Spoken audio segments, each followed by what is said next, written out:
खुशियों की सौगात लाती है, सुख का खजाना दर्शाती है, सबको शांति का पाठ पढ़ाती है, सुख और समृद्धि लाती है। आपकी द्वार, आपकी द्वार, आपकी द्वार, आपकी द्वार, खुशियों की सौगात लाती है। दर्शकों नमस्कार, मैं पूजा आप सभी का एक बार फिर से स्वागत करती हूँ हमारे इस कार्यक्रम में जिसका नाम है वे टू हैप्पीनेस। आज हमारे साथ एक बार फिर से मौजूद है डॉक्टर स्वतंत्र जैन। आइए एक बार फिर से स्वागत करते हैं डॉक्टर स्वतंत्र जैन का। डॉक्टर साहब, आपका बहुत बहुत स्वागत है हमारे टीम की तरफ से और हमारे दर्शकों की तरफ से। पिछले एपिसोड्स में जो हमने बात की डॉक्टर साहब, उससे हमारे बहुत सारे दर्शकों के नए सवाल आए हैं। जीवन के उन्हीं पहलुओं पर कुछ चर्चा करने के लिए आज हम आगे बढ़ते हैं अपने उन्हीं दर्शकों के कुछ सवालों से। सबसे पहला सवाल जो हमारे दर्शकों का आया वो ये है कि जीवन से परेशान और थके हुए जो लोग होते हैं वो अपनी जीवन की एक नई शुरुआत कैसे करें।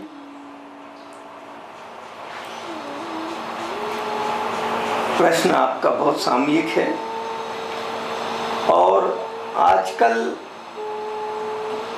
की इस जो अंधी भागा दौड़ चल रही है जीवन की, उसमें प्रत्येक व्यक्ति कहीं ना कहीं किसी न किसी मोड़ पर अपने आप को बहुत परेशान अनुभव करता है और अधिकांश बार होता है कि उसको रास्ता दिखाई नहीं देता है।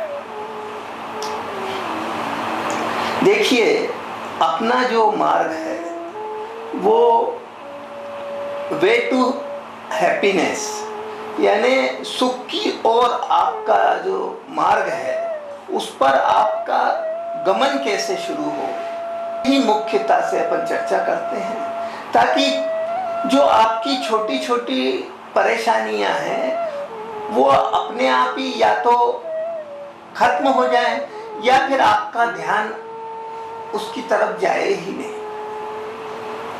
अपना हमेशा कोशिश जो है वो यही रहती है कि भाई किस तरह प्रत्येक मनुष्य अपने आप को सुखी अनुभव करे, शांति से रहे और साथ ही अपने आसपास रहने वाले जो ऐसे ही जो परेशान दीन दुखी लोग हैं उनको भी वो एक रास्ता बताए ताकि वो भी अपना कल्याण कर सके, सुख से रह सके।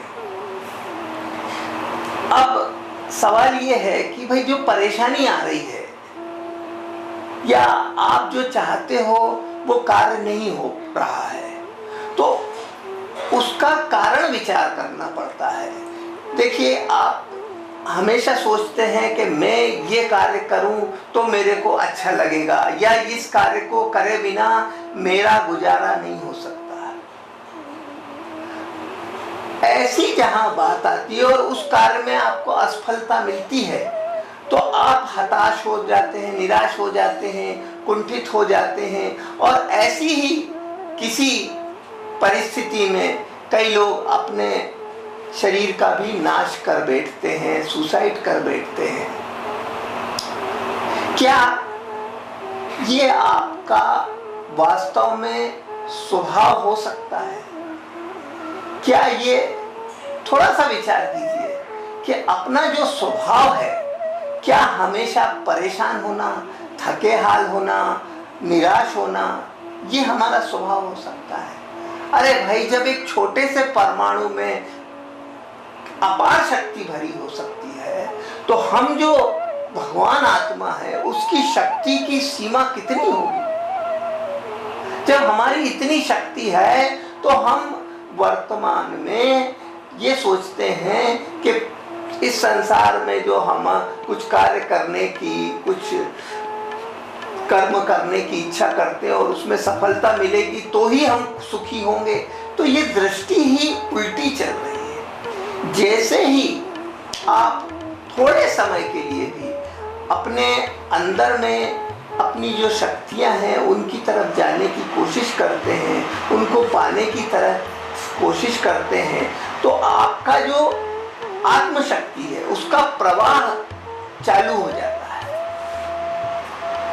आपकी आत्मशक्ति जो है, अनंत शक्ति जो भरी पड़ी है, अनंत गुण भरे पड़े हैं, उनको आपने जैसे डैम में पानी भरा हो और आपके गेट लगे हों, तो उस डैम के पानी का कोई उपयोग नहीं होता है। तो ऐसे ही आपके आत्मा में जो शक्ति भरी हुई है उसका कोई उपयोग आप नहीं कर पा रहे हैं। जब आप उसके गेट खोलेंगे डैम के, तब वो पानी का प्रवाह चालू होगा और फिर उससे सिंचाई और लोगों को जो उनकी पानी की जरूरत है उसकी आपूर्ति होना संभव हो सकेगी। ऐसे ही आप जब अपने अंतर में समाये अनंत शक्ति का जो पुंज है, आप उसमें उस तरफ ध्यान देंगे और क्रमशः उस अपनी आत्मशक्तियों को बाहर में प्रकाशित करने की कोशिश करेंगे, तो आपको बाहर में अपने आप सुख का साम्राज्य नजर आएगा। धीरे धीरे जो आपके दुख के बादल हैं वो छटने लगेंगे। क्यों? क्योंकि आप मानेंगे कि मैं सदा काल रहने वाला ऐसा भगवान आत्मा हूँ और ये थोड़े काल की अगर मुसीबत है तो इससे मेरा कुछ बनेगा बिगड़ेगा नहीं, और अगर मैं लोगों के कल्याण की भावना भाऊंगा और लोगों की भलाई करूंगा तो अपने आप ये दुख के बादल तो बाहर में भी छट जाएंगे, जो मुसीबतें हैं वो अपने आप टल जाएंगी। देखिए, आप इस संसार में कोई भी जो है वो अपना कल्याण अगर करना है तो उसे थोड़ा समय अपने आप को समझने में देना पड़ेगा कि मैं कौन हूँ, कहाँ से आया हूँ, कहाँ जाऊँगा, इस मरण के बाद मेरा क्या होगा। अगर इसकी प्लानिंग करेंगे तो ये छोटी छोटी जो सांसारिक समस्याएं हैं उससे आप धीरे धीरे क्रमशः निवृत्त होने लगेंगे। बड़ी चीज की विचार करिए, बड़ी चीज की प्लानिंग करिए, छोटे कार्य तो अपने आप सधने लगते हैं। मैनेजमेंट में कहा भी जाता है कि आप जो है वो प्लानिंग करिए, विचार करिए, बड़ा सोचिए तो बड़ा होना शुरू होता है। और जब आप इतना बड़ा सोच रहे हैं कि आप अपने आप को भगवान आत्मा सोच रहे हैं, तो अपने आप छोटी मोटी समस्याएं तो कहीं भी नजरअंदाज हो जाएंगी, खत्म हो जाएंगी, उन पर आपकी दृष्टि ही नहीं पड़ेगी। ये आपको सोचना है। और साथ ही जो ज्यादा परेशान हैं उनके लिए कोशिश ये रहती है कि उनकी जो समस्या है, उनकी जो बीमारी है या कोई परेशानी है, उसकी समस्या का उपचार करने के लिए, उसका निदान करने के लिए अपन ने आध्यात्मिक उपचार केंद्र खोला हुआ है। वे मुझसे संपर्क कर सकते हैं और हम कोशिश करेंगे कि उनकी जो सांसारिक समस्याएं हैं वो धीरे धीरे उनमें कमी आए और वे दूर हो सके, ताकि वो अपना ध्यान पूरी तरह से अपने आप में लगा सके, अपने आप में समा सके, अपने परमात्मा पने को पा सके। जी डॉक्टर साहब, बिल्कुल सही बात कही आपने। जैसा कि आपने अभी बताया कि हमें अपनी परेशानियों से आगे निकलना चाहिए, हमें उन्हें सोचना चाहिए कि हम उनसे आगे निकल सकते हैं। जैसे कि हम कभी कभी फील करते हैं डॉक्टर साहब कि हम भीड़ में हैं, पार्टी हो रही है या कोई प्रोग्राम में गए हुए हैं, सबके साथ हैं, बहुत एंजॉय कर रहे हैं, लेकिन अचानक हमारे मन में कुछ याद आ जाता है, कोई इंसिडेंट्स दिमाग में आ जाती है जिससे हमें लगता है कि हम पूरे भीड़ में अकेले हो गए हैं, असहाय हो गए हैं। उस समय आप क्या सजेशन देना चाहेंगे हमारे दर्शकों को कि वो क्या फील करें फिर? देखिए, मूल में अगर भूल हो जी तो फिर परेशानियों की सीमा नहीं रहती है। कहीं ना कहीं किसी न किसी मोड़ पर आप लाख कोशिश करें, दुनिया की इस संसार की अंधी दौड़ में प्रत्येक व्यक्ति कहीं ना कहीं अपने आप को असहाय महसूस करता है, परेशान महसूस करता है। ये भौतिकवाद जो चल रहा है, भोगवाद चल रहा है, उसमें ये हो गया है कि इतना ज़्यादा यूरोपियन कंट्रीज़ में इतना ज़्यादा भोगवाद फैला हुआ है, अब वो उससे परेशान है। कर वो सब तरह की अंतिम स्थिति आ गई, फिर भी परेशान है। वहाँ कोई किसी का सगा नहीं है, हर समय वो सब अपने आप को अकेला ही महसूस करते हैं। तो कारण ये है कि वो इस शरीर को ही सब कुछ मानते हैं और ये सोचते हैं कि जब तक हमारी जवानी है तब तक हम भोग उपभोग करते रहें, खूब संसार की वस्तुओं का आनंद लेते रहें, और जब आनंद लेने के बाद और फिर एक समय आता है कि शरीर शिथिल होता है, बुढ़ापा आ जाता है, तो वो अत्यंत ही दीन और हीन और परेशान हो उठते हैं। ये सब भौतिकवाद की बुराइयां हैं। आप अपने आप को मान नहीं रहे, समझ नहीं रहे हो, और आप जो है फिर सोच रहे हो कि आप जो है इस संसार में असहाय हो। तो कारण यही है कि जिस समय आप अपने आप को मानोगे कि मैं भगवान आत्मा हूँ, तो आप में जो अनंत शक्ति भरी हुई है उसका प्रवाह चालू होगा। आप फिर इस संसार के जन्म मरण से अलग हटने लगोगे। फिर आपको अकेलापन नहीं महसूस होगा। क्यों? क्योंकि आपके अंदर की अनंत शक्तियां आपको हमेशा ऊर्जा देती रहेंगी, आपको जो है स्फूर्ति देते रहेंगी। आपको ऐसा लगे अहो मैं तो इस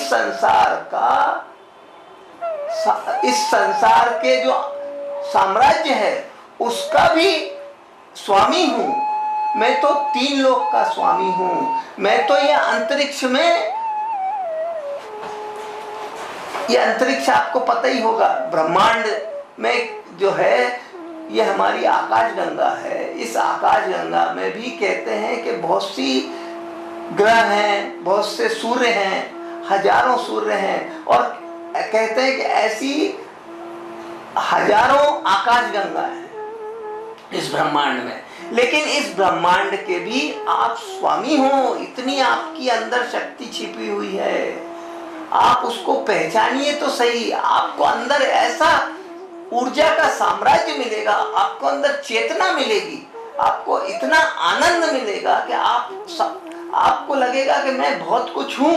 अरे अगर आपको अभी 1 करोड़ रुपए की लॉटरी लग जाती है तो आप कैसा खुशी से फूले नहीं समाते हैं, आप कैसा आनंद, वो लॉटरी लगने पर पैसा नहीं मिला है तो भी आप खुश हो उठते हैं।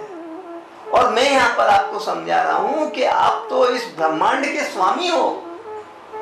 ये मैं आपको बता सकता हूँ, आपको समझा सकता हूँ। मैंने ऐसे भगवान आत्मा को देखा है और मैं देखने के आधार पर ही आपको बता रहा हूँ। तो आप, और आपको ये भी नहीं कह रहा हूँ कि वर्तमान कार्य आप में कोई कमी करो, अपने संसार के जो आपके जरूरतें हैं उनकी आपूर्ति करो, अपने परिवार की आजीविका की अपनी चिंता करो, वो सब कार्य करो। लेकिन 5 मिनट के लिए अगर अपने आप को, अपनी अंतर चेतना शक्ति को अगर आप देखने की कोशिश करोगे तो आपको कभी निराशा नहीं लगेगी, हमेशा आपको उत्साह लगेगा। वो 5 मिनट की जो अंतर चेतना शक्ति है वो आपका 24 घंटे आपको जो है ना चैतन्यवान रखेगी, ऊर्जावान रखेगी, आपको सुखी रखेगी। आप इस सुख के मार्ग पर चलने लगोगे। धन्यवाद।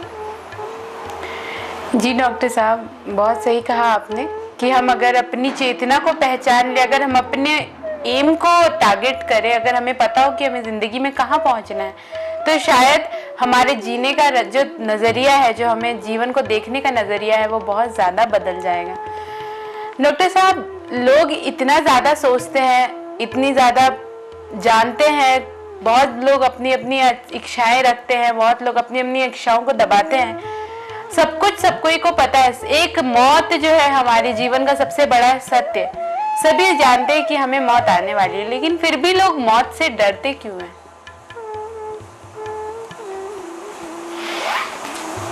देखिए, आपने जो प्रश्न किया है वो एक बहुत गंभीर बात है। सच को समझते नहीं है, सत्य को जानते नहीं है, और जो सत्य को जानते नहीं है वे हमेशा परेशान होते हैं। जी। मैं यहाँ पर आपको ये बता रहा हूं कि सुख का मार्ग क्या है। कभी भी दुख नहीं आए ऐसा मार्ग कौन सा है? सुख के मार्ग में दुख का होना असंभव है।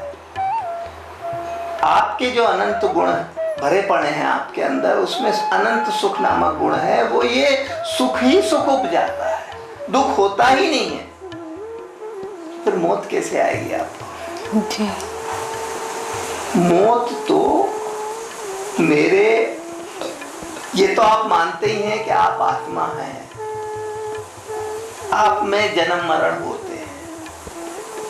जिसको शंका है वो मैं अलग से समझा सकता हूँ, तर्क द्वारा सिद्ध कर सकता हूँ कि आप शरीर के अलावा शरीर में रहते हुए आप भगवान आत्मा, ये मैं सिद्ध कर सकता हूँ, साइंटिफिकली सिद्ध कर सकता हूँ। ये एक अलग प्रकरण है और फिर इसको बार बार बीच बीच में अपन चर्चा भी करते हैं कि किस तरह आप आत्मा है। तो अपना जो बेसिक जो फाउंडेशन स्टोन है, जैसे कोई भी भवन खड़ा होता है तो उसमें कुछ कॉलम्स होते हैं जिनको फाउंडेशंस बोलते हैं, उन कॉलम्स पे ही पूरा भवन खड़ा होता है। तो अपना एक ही कॉलम है, वो ये कॉलम है कि आप ये मानो कि आप आत्मा, और आत्मा का जैसे परमाणु सदाकाल अजर अमर है, ऐसे ही आत्मा भी सदाकाल अजर अमर है।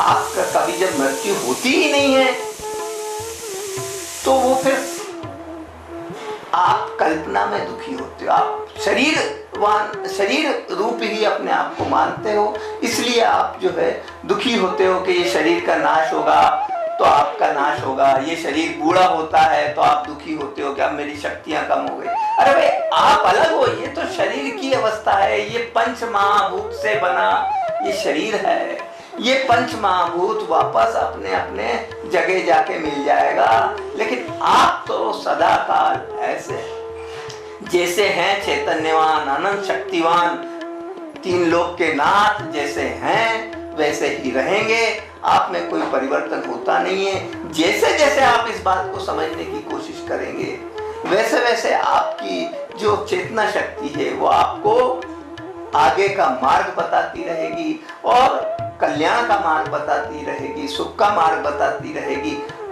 दुखी होने का कोई कारण ही आपको नजर नहीं आएगा तो आप दुखी कैसे होंगे?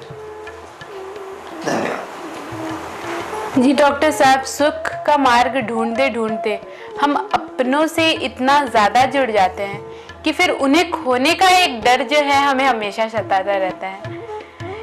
इसके ऊपर आप क्या कहना चाहेंगे कि हम अपने लोगों को खोने के डर से कैसे बचें, और अगर उन्हें खो दिया है तो उन्हें वापस कैसे पा सकते हैं? बहुत बढ़िया प्रश्न। इस संसार को आप समझने की कोशिश तो करिए, आपको ऐसे आश्चर्य से आपका पाला पड़ेगा कि आप दंग रह जाएंगे। जी। देखिए, अपन ने अपनी चर्चाओं में 2-3 मूलभूत बातें बताई हैं। पहली तो है कि आप 84 लाख योनियों में चक्कर लगा रहे हैं। दूसरी बात यह है कि ये शरीर, जिस शरीर में आप आते हैं, ऐसे अनंत बार आपने जन्म मरण किया है। इस संसार में कितने जनसंख्या होगी जरा विचार तो कीजिए। अभी 7-8 अरब जनसंख्या, 7-8 अरब है ना? और आप मनुष्य बने होंगे अनंत बार। जी। तो आप खुद ही विचार कर लीजिए कि जितने जीव दिख रहे हैं आपको, सब जीवों के साथ कभी ना कभी आपका भाईचारा रहा होगा। जी। इस संसार के एक एक स्थान पर कोई ऐसा स्थान नहीं बचा हुआ है जहां पर आपने जन्म मरण नहीं किया हो, वहां विचरण नहीं किया हो। अरे भाई, मनुष्य के अलावा आप पशु पक्षी और अन्य योनियों में भी रहे हैं, तो भाई आपने इतने ज्यादा जन्म मरण किए हैं क्योंकि काल अनादि है। टाइम इज इनफाइनाइट, ये साइंस बोलता है, मैं साइंटिफिकली ही बात कर रहा हूं। जो टाइम है वो इनफाइनाइट है। अभी तक जो है इनफाइनाइट टाइम माने असंख्य अनंत अनंत काल बीत चुका है। टाइम जो है ना, इनफाइनाइट टाइम अभी तक का हो चुका है और आगे भी इनफाइनाइट टाइम रहेगा। तो इनफाइनाइट टाइम में आपने कितनी बार जन्म मरण किया होगा? प्रत्येक, अरे भाई मेरे को तो कोई भी प्राणी को देखता हूं तो लगता है किसी ना किसी जन्म में ये मेरा भाई बहन रहा ही होगा। और वर्तमान में जो आपके भाई बहन हैं, अगर वो किसी कारण से आपसे खो जाते हैं या उनका देहावसान हो जाता है, तो आप ये निश्चित मानिए कि वो किसी न किसी जन्म में पुनः आपको मिलेंगे। ये संसार चक्र कहलाता है और ये ऐसा का ऐसा ही चलता रहता है। आप बिल्कुल व्यथित मत होइए, जो भी आपसे बिछुड़ता है वो फिर आपसे अवश्य मिलेगा, लेकिन आप अपनी अंतर चेतना शक्ति को छोड़िए मत, उसको जाने मत दीजिए। देखिए कैसा सुख का प्रवाह चलता रहेगा आपके अंदर। ओम शांति।